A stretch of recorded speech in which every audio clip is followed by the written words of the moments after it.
వారిని బాగు చేసి నేను చేశానని నాకు చూపండి. నీకు కూడా ఒక మంచి దండ తీసుకొని అదే మరి షాలువ కప్పి ప్రజల్లో సన్మానం చేస్తాను. కానీ మాటలు చెప్పి చెడగొట్టాలని ప్రయత్నం చేస్తే మాత్రం మంచిది కాదని రాజకీయ పార్టీలకు కానీ వ్యక్తులకు కానీ హెచ్చరిస్తున్నా. సమాజం అంటే తమాషా కాదు, సమాజం అంటే బాధ్యత. పేదవాళ్ళంటే భయం ఉండాలి, భక్తి ఉండాలి. ఇష్టానుసారంగా నోర్లు బారేసుకుంటే మీ నోర్లు పోతాయి తప్ప మీకు వచ్చే లాభం ఉండదని కూడా హెచ్చరిస్తున్నా. కాబట్టి ఇద్దరిని నేను సన్మానం చేసి గట్టిగా చప్పట్లు కొట్టి మీరు కూడా వారిని అభినందించండి, ఆశీర్వదించండి.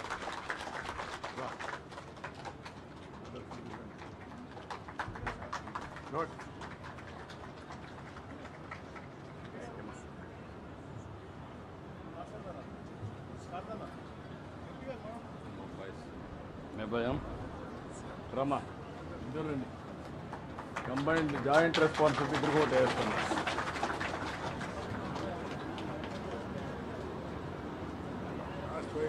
మీరు ఏ మీటింగ్ పెట్టినా వచ్చేవాళ్ళు. అంటే చాలా సార్ అన్నా కూడా ఎన్టీఆర్ గారు బొమ్మలు ఉన్నాయి కదా, అవి చేయించాము.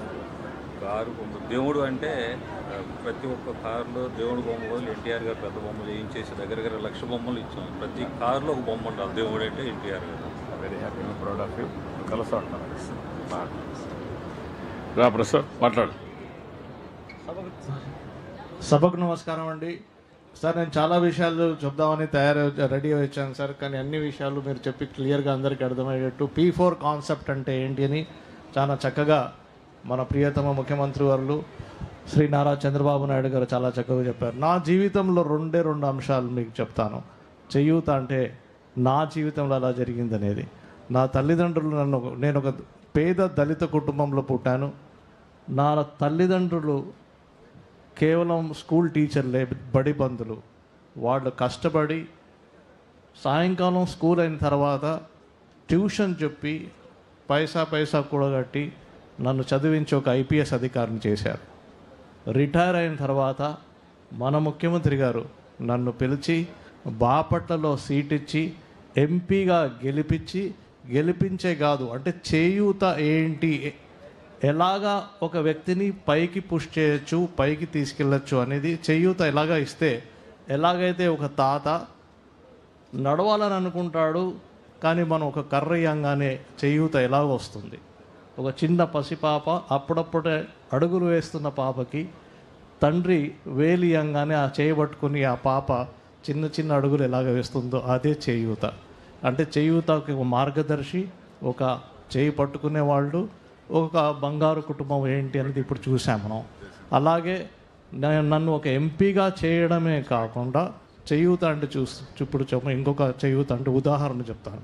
ఒక దళిత కుటుంబం నుంచి వచ్చిన నన్ను యావత్తు ప్రజాస్వామ్యంలో భారతదేశంలో అన్నిటికంటే పెద్ద సభ అది లోకసభ. లోకసభలో మీరు చూసింది ఇప్పుడు ఒకళ్ళే ఒక ఎంపీని మనం అందరం చూసుంటాం. అక్కడ పోతే 542 మంది ఎంపీలు ఉంటారు. ఆ 542 ఎంపీలకి ఒక స్పీకర్ ఉంటారు. ఆ స్పీకర్ కుర్చీలో ప్యానెల్ స్పీకర్గా సార్ నన్ను కూర్చోబెట్టారు.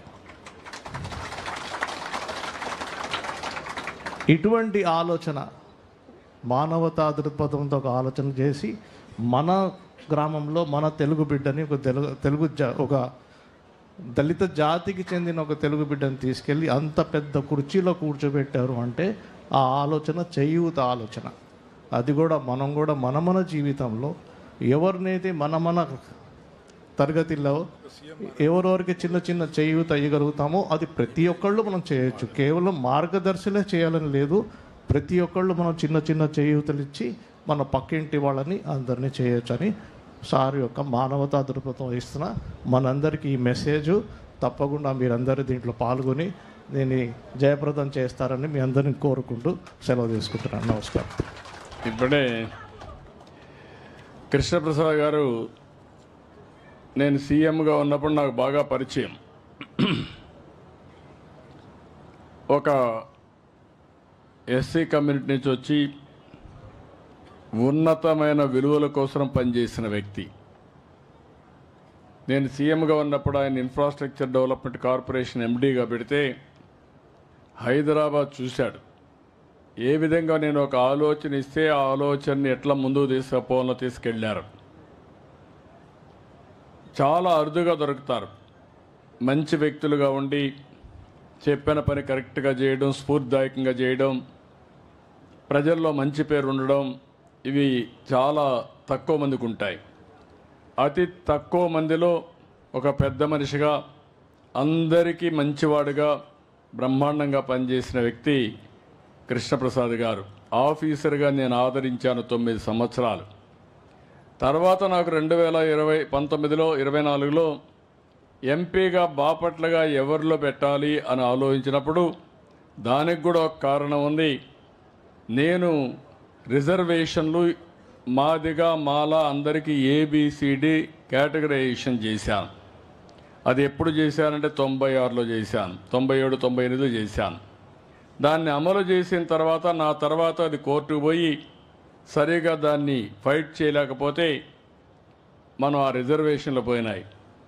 మళ్ళీ 30 సంవత్సరాల తర్వాత నేను ఆ రోజు పెట్టిన రిజర్వేషన్లు మళ్ళీ సుప్రీంకోర్టు 7 మందితో కూడిన బెంచ్ దాన్ని అప్రూవ్ చేశారు. ఇది సామాజిక న్యాయంలో భాగం, ఇది సరైన నిర్ణయమని నేను చేసిన నిర్ణయాన్ని యాక్సెప్ట్ చేసింది.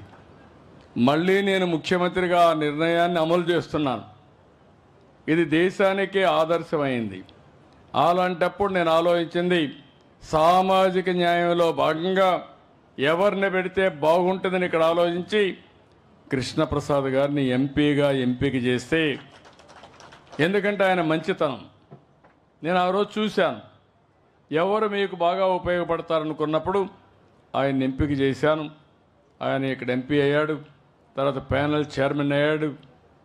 పార్లమెంట్లో కూడా చాలా గౌరవప్రదమైన స్థానంలో ఆయన ఉన్నాడంటే నేను గర్వపడుతున్నా. బాపట్ల ఎంపీ అంటే ఇట్టుండాలని ప్రజలు ఎల్లప్పుడూ గుర్తుపెట్టుకోవాల్సిందిగా నేను కోరుకుంటున్నా. ఆయన చాలా స్పష్టంగా చెప్పాడు. తల్లిదండ్రులు ఆయనకు సహకరించారు. ఆయన ఐపీఎస్ అయ్యాడు. ఆయన సేవలు నేను గుర్తించాను. నేను ఆయన్ని ఎంపీగా ఎంపిక చేసుకున్నాను. నేను ఆయన గుర్తించకపోతే, ఆయన మంచివాడు కాకపోతే ఆయనకి ఇచ్చుండనేమో. ఆయన మంచివాడని నా నమ్మకం.